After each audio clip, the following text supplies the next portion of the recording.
Hello friends, welcome to my channel study for you.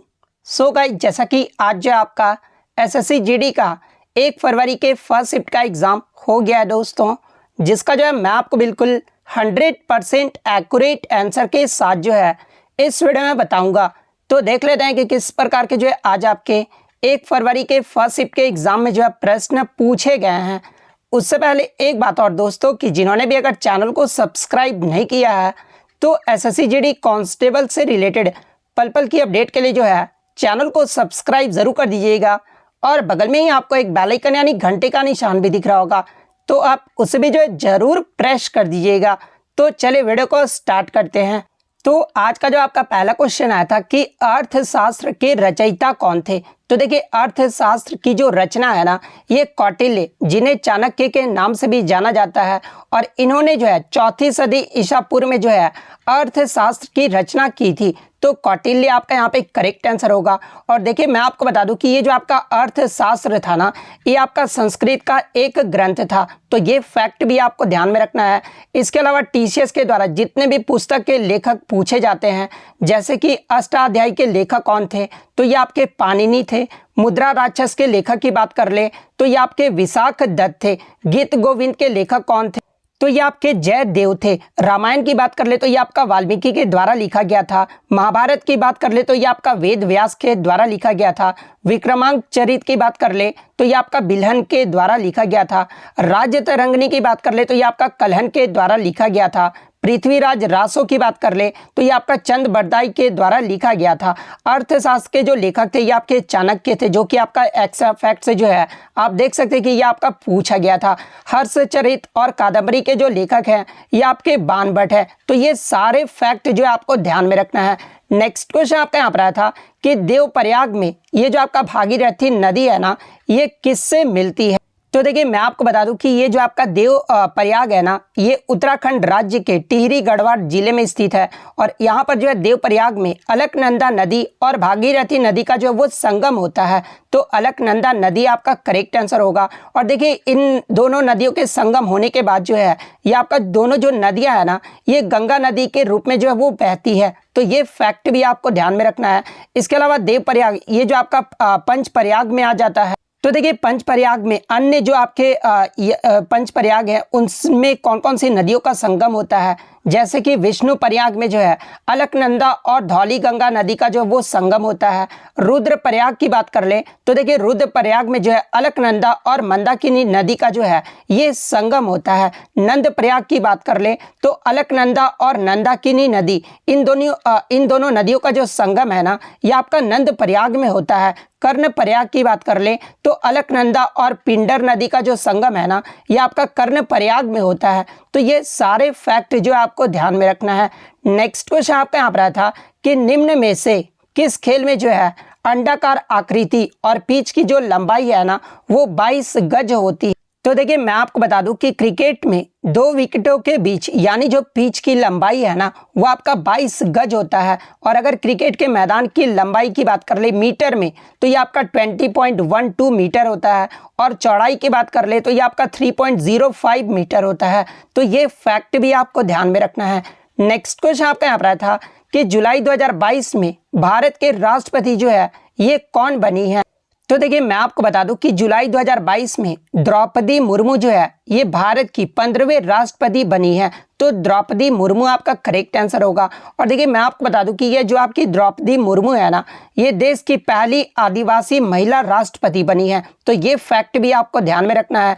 इसके अलावा मैं आपको बता दूं कि प्रीवियस शिफ्टों में जो आपसे पूछा गया था कि जो है द्रौपदी मुर्मू भारत के राष्ट्रपति बनने से पहले ये जो है किस राज्य की राज्यपाल थी। तो देखिए, द्रौपदी मुर्मू जो है भारत के राष्ट्रपति बनने से पहले जो है ये झारखंड राज्य की जो है वो राज्यपाल थी। और ये जो है 9वें नंबर की जो है झारखंड राज्य की राज्यपाल बनाई गई थी। इसके अलावा मैं आपको बता दूं कि द्रौपदी मुर्मू ये जो है किस राज्य से बिलोंग करती है। तो देखिए, द्रौपदी मुर्मू का जो जन्म है ना, ये आपका 20 जून 1958 को जो है ऊपर बेड़ा मयूरभंज उड़ीसा में हुआ था। तो अगर किस राज्य से पूछने संबंधित थी तो ये आपका उड़ीसा राज्य से संबंधित है। इससे प्रीवियस शिफ्टों में आपसे पूछा गया था कि जो आपका भारत का राष्ट्रपति का जो हुआ था उसमें जो विपक्ष दल का जो उम्मीदवार थे वो कौन थे। तो देखिए अगर विपक्ष दल के उम्मीदवार की बात कर ले तो ये आपके यशवंत सिन्हा थे। तो ये फैक्ट भी आपको ध्यान में रखना है। नेक्स्ट क्वेश्चन आपका यहाँ पर था कि कुछ दशाओं में गिरफ्तारी और निरोध से संरक्षण ये जो आपका किस अनुच्छेद में वर्णित है।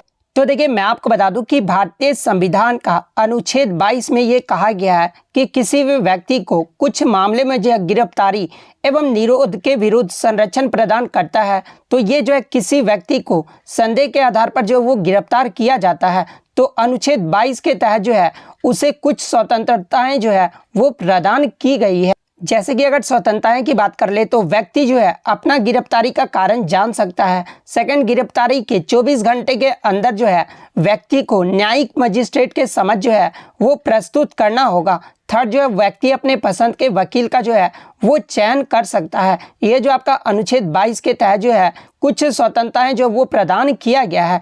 और देखिए मैं आपको बता दूं कि ये जो आपका गिरफ्तारी और निरोध से संरक्षण ये जो आपका अनुच्छेद 22 में वर्णित है। तो अनुच्छेद 22 आपका करेक्ट आंसर होगा। नेक्स्ट क्वेश्चन आपका यहाँ पर था कि विवाहित महिलाओं के द्वारा गणगौर का जो त्यौहार है ना ये किस महीने में मनाया जाता है। तो देखिए मैं आपको बता दूं कि ये जो आपका गणगौर का जो त्यौहार है ना ये बेसिकली आपका राजस्थान और मध्य प्रदेश राज्य में मनाया जाता है।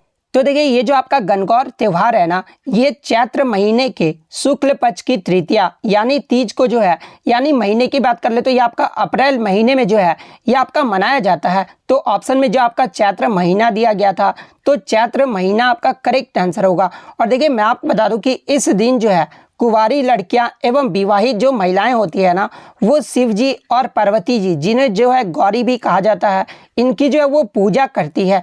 और ये जो गणगौर का जो त्यौहार है ना ये आपका 18 दिनों तक जो है इस त्यौहार को जो है वो मनाया जाता है। तो ये फैक्ट भी आपको ध्यान में रखना है। नेक्स्ट क्वेश्चन आपका यहाँ पर था कि 30 सितंबर 2022 से चीफ ऑफ डिफेंस स्टाफ यानी सीडीएस जो है ये किसे नियुक्त किया गया है। तो देखिए मैं आपको बता दूं कि भारतीय सशस्त्र बलों के वर्तमान और दूसरे चीफ ऑफ डिफेंस स्टाफ जो है ये जनरल अनिल चौहान को जो है वो नियुक्त किया गया है। तो जनरल अनिल चौहान आपका करेक्ट आंसर होगा। और ये जो है भारत के दूसरे जो है वो आपके चीफ ऑफ डिफेंस जो है वो बनाए गए हैं। भारत के पहले जो आपके सीडीएस थे ये आपके बिपिन रावत थे जिनकी दिसंबर 2021 में आई थिंक जो है वो दुर्घटनाग्रस्त जो है मृत्यु हो गई थी। तो ये फैक्ट भी आपको ध्यान में रखना है। लेकिन बच्चे बता रहे थे कि ऑप्शन में जो है अनिल चौहान नहीं दिया गया था। तो देखिए मैं आपको बता दूं कि अगर अनिल चौहान ऑप्शन में नहीं दिया गया था ना तो देखिए फिर आपका जो है चीफ ऑफ आर्मी स्टाफ पूछा गया होगा यानी जो आपके थल सेना के जो है अध्यक्ष यानी प्रमुख जो है वो कौन है तो ये आपका पूछा गया होगा। तो देखिए मैं आपको बता दूं कि हमारे देश के जो अभी थल सेना के जो प्रमुख है ना ये जनरल मनोज पांडे हैं। तो अगर ये पूछा गया था तो मनोज पांडे आपका करेक्ट आंसर हो। इसके अलावा बात कर ले भारत के वर्तमान में वायुसेना के प्रमुख कौन है तो ये आपके मार्शल वी.आर. चौधरी हैं। नौसेना के प्रमुख कौन है तो ये आपके एडमिरल आर. हरि कुमार जो है ये भारत के नौसेना के प्रमुख हैं। तो ये फैक्ट भी आपको ध्यान में रखना है। नेक्स्ट क्वेश्चन आपका यहाँ पर था कि इनमें से कौन सा जो है आपका इनडायरेक्ट टैक्स यानी अप्रत्यक्ष कर है। तो देखिए मैं आपको बता दूं कि आपके ऑप्शन में जो है जीएसटी दिया गया था। तो देखिए ये जो आपका जीएसटी है ना ये आपका इनडायरेक्ट टैक्स यानी अप्रत्यक्ष कर का जो उदाहरण है। इसके अलावा सेवा कर, उत्पाद शुल्क, स्टाम्प शुल्क ये सब जो आपके है ना ये आपके अप्रत्यक्ष कर के उदाहरण है। तो जीएसटी आपका करेक्ट आंसर होगा। नेक्स्ट क्वेश्चन आपका यहाँ था कि वर्तमान में भारत के खेल मंत्री कौन है। तो देखिए वर्तमान में भारत के जो खेल मंत्री है ना ये आपके अनुराग सिंह ठाकुर हैं। तो अनुराग सिंह ठाकुर आपका करेक्ट आंसर होगा। नेक्स्ट क्वेश्चन आपका यहाँ पर था कि सीवी चंद्रशेखर ये जो आपके किस नृत्य से संबंधित हैं। तो देखिए ये जो आपके सीवी चंद्रशेखर है ना ये आपके भरतनाट्यम नर्तक से संबंधित है। तो भरतनाट्यम आपका करेक्ट आंसर होगा। और देखिए सीवी चंद्रशेखर को 1993 में जो है भरतनाट्यम के लिए जो है संगीत नाटक अकादमी पुरस्कार से सम्मानित किया गया है। 2008 ईस्वी में जो है इन्हें कालिदास सम्मान से जो है वो सम्मानित किया गया है। और 2011 में इन्हें जो है भारत सरकार के द्वारा पद्म भूषण से जो वो सम्मानित किया गया है। तो ये फैक्ट भी आपको ध्यान में रखना है। नेक्स्ट क्वेश्चन आपका यहाँ पर था कि सत्य शोधक समाज की जो स्थापना स्थापना है ना, ये किसने या फिर कब किया थे। या फिर क्वेश्चन ये पूछा गया था कि सत्यशोधक समाज की स्थापना में सबसे मुख्य जो भागीदारी है ना, वो किसने दी थी। तो देखिए मैं आपको बता दूं कि सत्यशोधक समाज एक जो आपका सामाजिक सुधार समाज था, जिसकी स्थापना जो है 24 सितंबर 1873 को पुणे महाराष्ट्र में जो है ये आपका ज्योतिबा फुले के द्वारा किया गया था।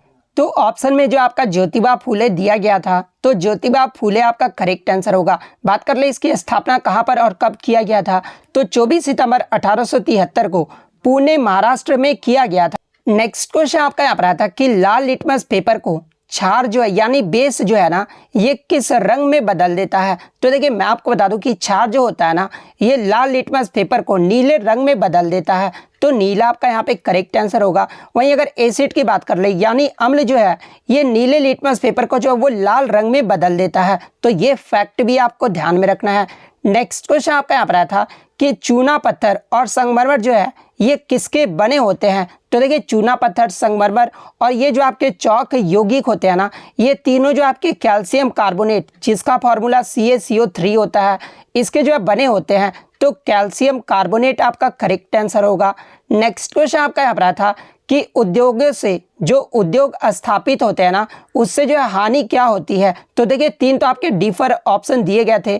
चौथा जो एक करेक्ट आंसर दिया गया था ना कि उद्योग से जो ये आपका प्रदूषण होता है, तो ये जो ऑप्शन दिया गया था ना वो आपका करेक्ट आंसर हो जाए। नेक्स्ट क्वेश्चन आपका यहाँ पर था कि टोक्यो पैरालंपिक 2021 में सबसे ज्यादा जो स्वर्ण पदक है ना, ये किस देश ने जीता है। तो देखिए मैं आपको बता दूं कि टोक्यो पैरालंपिक 2021 ये जो आपका जापान टोक्यो में आयोजित किया गया था, और इसमें जो सबसे ज्यादा पदक यानी स्वर्ण पदक है ना, ये चीन देश ने जीता था। चीन ने जो टोटल 207 पदक जीते थे, जिसमें 96 गोल्ड, 60 जो है वो आपका सिल्वर मेडल था और 51 जो था वो आपका ब्रॉन्ज मेडल था। सेकंड पायदान की बात कर ले तो ये ग्रेट ब्रिटेन देश रहा था, जो कि ग्रेट ब्रिटेन ने 124 पदक जीते थे। और थर्ड स्थान पे जो है आपका संयुक्त राज्य अमेरिका रहा। वहीं अगर बात कर ले टोक्यो पैरालंपिक 2021 में भारत ने जो है कितने पदक जीते थे, तो देखिए भारत ने जो है टोटल 19 पदक जीते थे। और भारत का जो पायदान रहा था ना, भारत टोक्यो पैरालंपिक 2021 में भारत जो ये आपका 24वें स्थान पे रहा था, जिसमें 19 पदक की बात कर ले तो 5 जो था वो आपका स्वर्ण पदक था, 8 जो था वो आपका रजत पदक था और 6 जो था ना वो आपका कांस्य पदक था। अगर टोक्यो ये तो आपका पैरा ओलंपिक हो गया। टोक्यो ओलंपिक 2021 की बात कर ले तो देखिए टोक्यो ओलंपिक 2021 में जो है भारत आपका 48वें पायदान पे रहा था। भारत ने जो है टोटल इसमें 7 पदक जीते थे, जिसमें 1 गोल्ड, 2 सिल्वर और 4 जो था वो आपका ब्रॉन्ज मेडल था। तो ये सारे फैक्ट जो आपको ध्यान में रखना है। नेक्स्ट क्वेश्चन आपका यहाँ पर आया था कि जो युद्ध में स्थिर रहता हो, अनेक शब्दों के लिए एक शब्द बताना था। तो देखिए जो युद्ध में स्थिर रहता हो ना, उसे जो युधिष्ठिर कहा जाता है। तो युधिष्ठिर आपका यहाँ पे करेक्ट आंसर होगा। नेक्स्ट क्वेश्चन आपका यहाँ पर आया था कि आसमान पर चढ़ाना मुहावरे का अर्थ पूछा गया था। तो देखिए आसमान पर चढ़ाना मुहावरे का जो अर्थ होता है ना, किसी की बहुत अधिक प्रशंसा करना या फिर वह अपने की ओर से श्रेष्ठ समझने लगाना, ये जो आपका आसमान पर चढ़ना मुहावरे का सही अर्थ होगा। एक और आपका मुहावरे का जो है पूछा गया था, जैसे कि पूछा गया था कि आग में, उसके बाद जो आपका फिल इन द ब्लैंक्स दे दिया गया था और डालना आपका दे दिया गया था। तो देखिए यहाँ पर फिल इन द ब्लैंक्स में क्या होगा, तो आग में घी डालना, यहाँ पे घी जो है आपका करेक्ट आंसर होगा। नेक्स्ट क्वेश्चन आपका यहाँ पर आता है कि बिजली का जो है पर्यायवाची शब्द पूछा गया था या फिर नहीं है, कौन सा बिजली का पर्यायवाची शब्द नहीं है, ये पूछा गया था। तो देखिए बिजली के पर्यायवाची शब्द की बात कर ले तो दामिनी, बिजूरी, क्षण प्रभा, चंचला, चपला, विद्युत, सौदामणि, तड़ित, ये सब जो होते हैं आपके बिजली के पर्यायवाची शब्द होते हैं। इसके अलावा एक क्वेश्चन आपका हिंदी में आया था कि वह लड़की बहुत सुंदर है, इसमें जो आपका बहुत सुंदर का बताना था कि क्या है। तो देखिए ये जो आपका बहुत सुंदर है ना, ये आपका क्रिया विशेषण है। तो क्रिया विशेषण जिन्होंने भी लगाया उनका यहाँ पे करेक्ट आंसर होगा। नेक्स्ट आपका जो है माता का जो है पर्यायवाची शब्द पूछा गया था। तो देखिए माता का जो पर्यायवाची शब्द होता है ना, वो मम्मी होता है, वालिदा होता है, माई होता है, धात्री होता है, अम्बा होता है, जनयत्री होता है, अम्मा, जननी, माँ, प्रसु, मैया, महतारी, ये सब जो होते हैं आपके माता के पर्यायवाची शब्द होते हैं। तो इनमें से जो भी दिया गया ऑप्शन में वो आपका करेक्ट आंसर होगा। और एक और आपका पर्यायवाची शब्द, आज जो आपके 3 पर्यायवाची शब्द पूछे गए थे, सरस्वती का जो है पर्यायवाची शब्द पूछा गया था। तो देखिए सरस्वती का जो पर्यायवाची शब्द होता है वो आपका विद्या की देवी, ब्राह्मी, भारती, गौ, गिरा, इसके बाद आपका वागीश, महाश्वेता, भाषा, वाचा, ये सब जो होते हैं आपके सरस्वती के जो है परिभाषित शब्द होते हैं। तो इनमें से जो भी ऑप्शन में दिया गया होगा वो आपका करेक्ट आंसर होगा। तो इतने क्वेश्चन जो है आज मुझे बच्चों के द्वारा मिले हैं जो कि 100% रियल और ऑथेंटिक है। तो अगर वीडियो अच्छी लगी हो तो वीडियो को जो है लाइक ज़रूर कर दीजिएगा और इसी तरह एसएससी के रियल एनालिसिस पाने के लिए जो है चैनल को सब्सक्राइब ज़रूर कर दीजिएगा। तो मिलते हैं नेक्स्ट वीडियो में, तब तक thank you, all the best.